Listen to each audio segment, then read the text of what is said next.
Hello बच्चों, good morning. कल हमने आपको लेसन 12 समास पढ़ाया है और समझाया भी। समास लेसन को हमने 2 वीडियो में कंप्लीट किया है ताकि आपकी समझ में आसानी से आ सके और आपको इसके एक्सरसाइज भी समझा दिए थे। आपको होमवर्क में हमने कल समास के भेद के नाम याद करने के लिए दिए। उम्मीद करते हैं आपने याद भी कर लिया होगा। और आज हम आपको लेसन 13 शब्द भंडार से श्रुतिसम भिन्नार्थक, ये हमारा आज का टॉपिक है। श्रुतिसम भिन्नार्थक पेज नंबर 65 पर ये दिया हुआ है। ये आज हम आपको कंप्लीट करा रहे हैं। हिंदी भाषा में कुछ ऐसे शब्द होते हैं जिनका उच्चारण समान होता है लेकिन भाव एवं अर्थ भिन्न होते हैं, जैसे मैं, में आदि। अन्य भाषाओं में भी इस प्रकार के शब्द होते हैं, जैसे अंग्रेजी में नो, KNOW और NO दोनों को बोलने में एक जैसे लगते हैं। इन शब्दों की वर्तनी और अर्थ भिन्न होते हैं। ऐसे ही शब्द श्रुतिसम भिन्नार्थक शब्द कहलाते हैं। ये हमने आपको किताब वाली लाइन को ही स्पष्ट किया है, लेकिन अब इसको हम आपको ये समझाना चाहते हैं कि जैसे कि कहा जा रहा है कि कुछ शब्द बोलने में लगभग एक जैसा, सुनने में, बोलने में एक जैसे लगते हैं, लेकिन ऐसा होता नहीं है क्योंकि उनमें मात्राओं के द्वारा उनको अलग किया जाता है। लेकिन जब हम उसको बोलेंगे, उच्चारित करेंगे तो वो सुनने में एक जैसे ही लगेंगे, लेकिन उनके अर्थ जो होते हैं वो अलग अलग होते हैं। तो ऐसे शब्द जो सुनने में एक जैसे लगते हैं, श्रुति सम भिन्नार्थक। श्रुति का अर्थ होता है सुनना, सम यानी समान, भिन्नार्थक यानी अलग, यानी जो सुनने में समान लगते हैं लेकिन जिनके अर्थ अलग हों, ऐसे ही शब्दों को हम श्रुतिसम भिन्नार्थक शब्द कहते हैं। अब यहाँ पे आपको दिया गया है सूत और सुत। मात्रा से इनका उच्चारण भी अलग होगा, लेकिन इनको कभी कभी लोग जल्दी से बोलते हैं तो लगता है जैसे दोनों एक जैसे ही हो, जबकि ऐसा होता नहीं है।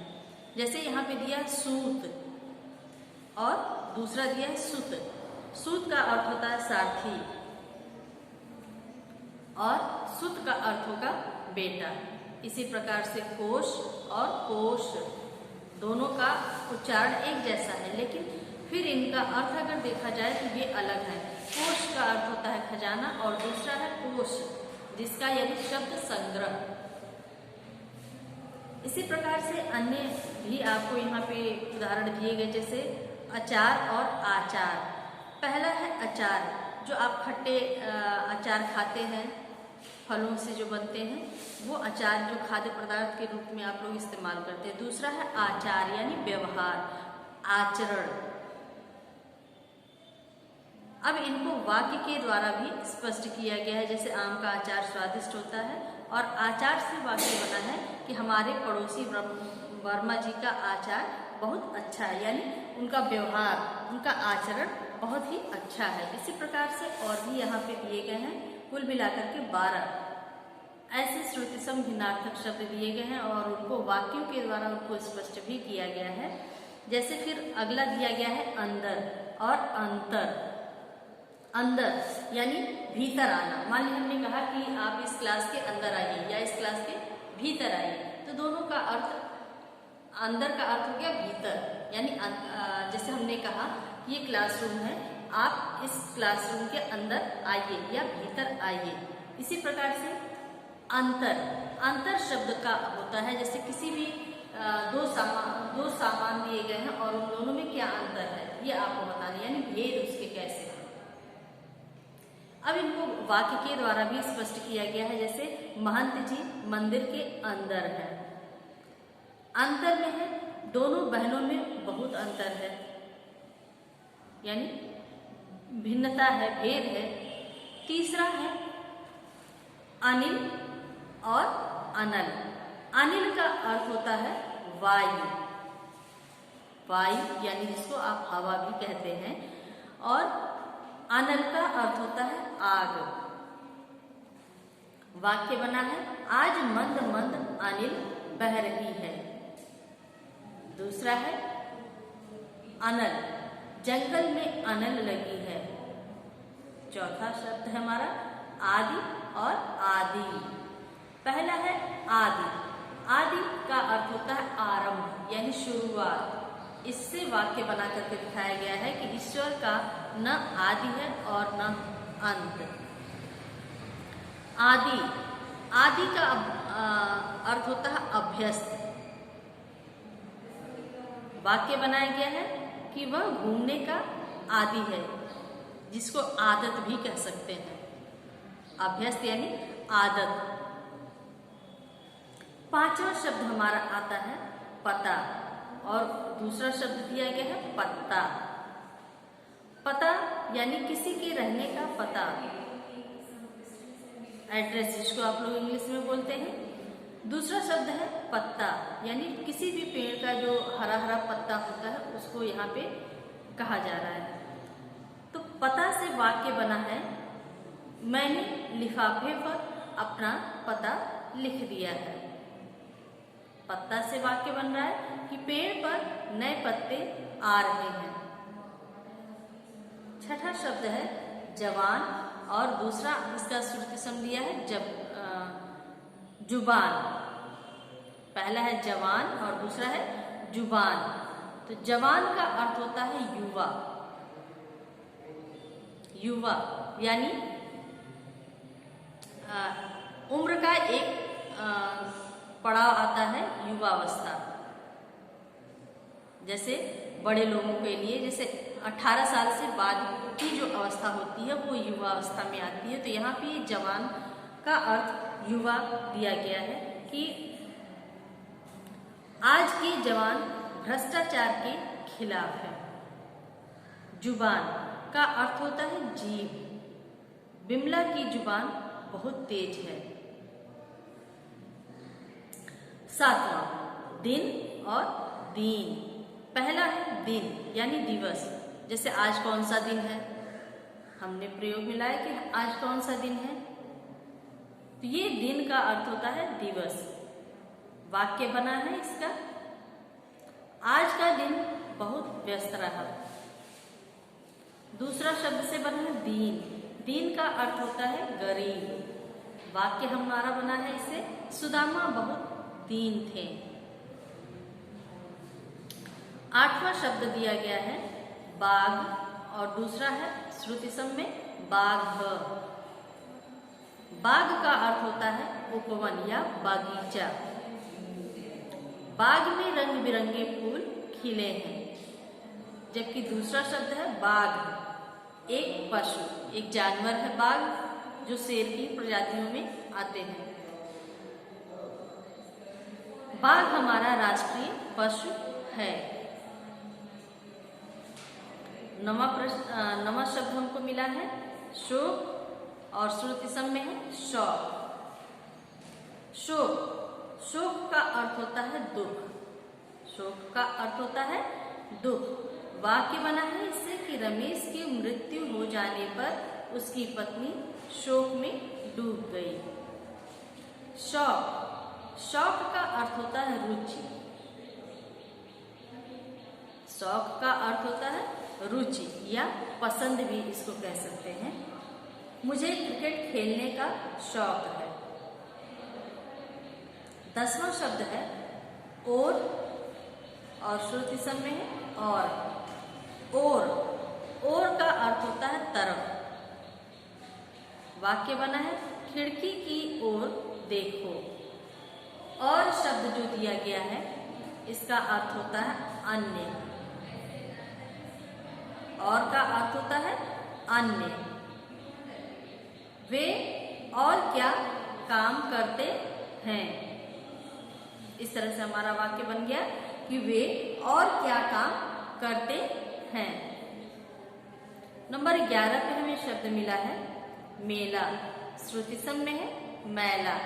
अब यहाँ पर पहले मेला शब्द दिया गया है, मेला त्योहार पर लगा बाजार।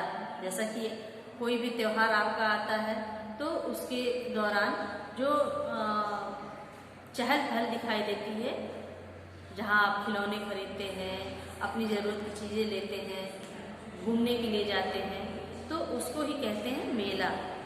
दशहरे का मेला लगा है। वाक्य हो गया दशहरे का मेला लगा है। इसके बाद मैला शब्द आता है श्रुति सम के लिए। तो मैला का अर्थ होता है गंदा। तुम्हारे कपड़े मैले हैं। वाक्य हो गया ये हमारा। और लास्ट में हमें शब्द मिल रहा है मूल, और श्रुति सम में है मूल्य। मूल, मूल का अर्थ होता है जड़। बरगद वृक्ष की मूल बहुत गहराई तक होती है, यानी जड़ जिसको कह रहे हैं। मूल्य, मूल्य का अर्थ होता है कीमत। इस हीरे का मूल्य बहुत अधिक है। तो इस प्रकार से जब हम दो शब्दों का प्रयोग करते हैं और दोनों सुनने में एक जैसे लगे, तो ऐसे ही शब्दों को श्रुति सम भिन्नार्थक शब्द कहते हैं। तो अब इसके बाद से प्रश्न उत्तर में हमने आपको पर्यायवाची, विलोम, अनेकार्थी ये सारे आपको अब तक कंप्लीट करा चुके हैं। लेकिन एनुअल के लिए आपका श्रुति सम भिन्नार्थक दिया गया है। तो श्रुति सम भिन्नार्थक शब्द की परिभाषा उदाहरण सहित लिखिए। तो इसके लिए आप इसकी परिभाषा लिखेंगे। वापस उसी पेज पर हम आते हैं। पेज नंबर 65 पर ही दिया है येलो प्रिंट पे कि जो शब्द बोलने और सुनने में एक जैसे लगते हैं किंतु जिनका अर्थ भिन्न भिन्न होता है, उन्हें श्रुति सम भिन्नार्थक शब्द कहते हैं। ये आपका परिभाषा हो गया। और उसके साथ उदाहरण पूछा गया है। तो उदाहरण में आप कोई भी, अभी हमने जितना समझा है 1 से लेकर के 12 तक में, इसके अलावा 2 और आपका ऊपर में दिया गया है, उसमें से आप कोई भी एक उदाहरण लिखेंगे। उदाहरण लिखते समय दोनों शब्दों का प्रयोग आपको करके दिखाना होगा।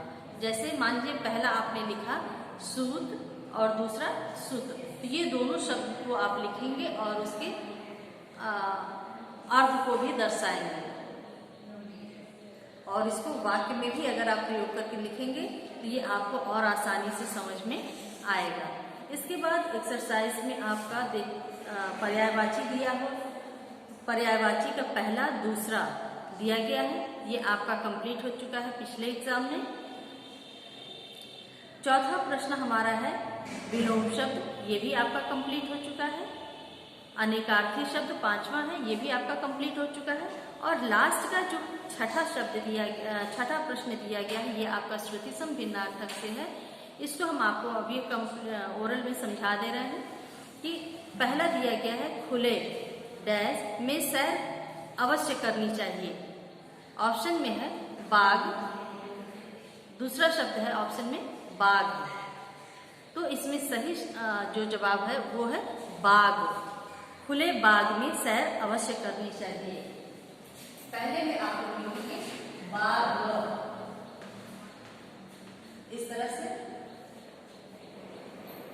दूसरा है हल्दीराम के डैश देश भर में प्रसिद्ध है, अचार या आचार। तो सही जवाब है अचार, पहला वाला ऑप्शन।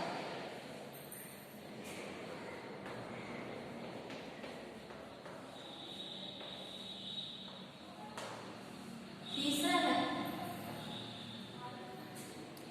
सड़क के दोनों डैश वृक्षों की कतार है, और या और। तो सही जवाब है और। सड़क के दोनों ओर वृक्षों की कतार है, और।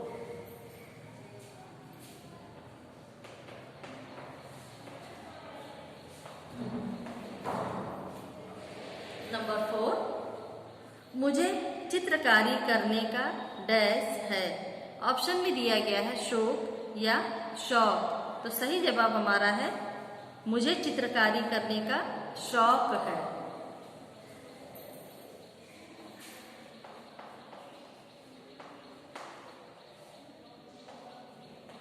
नंबर 5, मुझे बड़ों के साथ डैश देखने जाना चाहिए। ऑप्शन में दिया गया है मेला, मैला। तो हमारा सही जवाब होगा हमें बड़ों के साथ मेला देखने जाना चाहिए, मेला।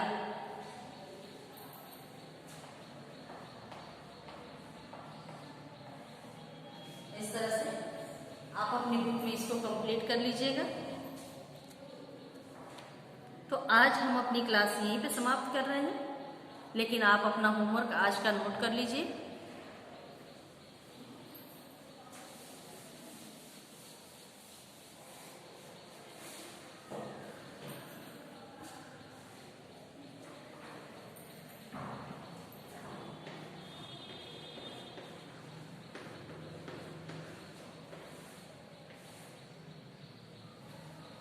परिभाषा याद कीजिए।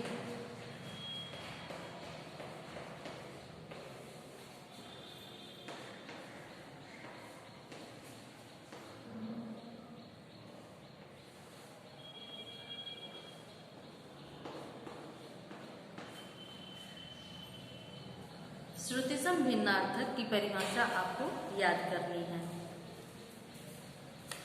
आप लोग अपनी स्कूल डायरी में आज का ये होमवर्क आज की डेट डाल करके नोट कर लीजिए। लेसन 13 श्रुतिसम भिन्नार्थक हमने आज आपको पढ़ाया है और इस लेसन से हमने आपको परिभाषा याद करने के लिए दी है। तो आज हम अपनी क्लास यहीं पे समाप्त कर रहे हैं। अगली क्लास में हमारी आपसे फिर से मुलाकात होगी। तब तक के लिए आप लोग अपनी कॉपी कंप्लीट करिए और जो होमवर्क दिया जा रहा है उसको भी कंप्लीट करिए।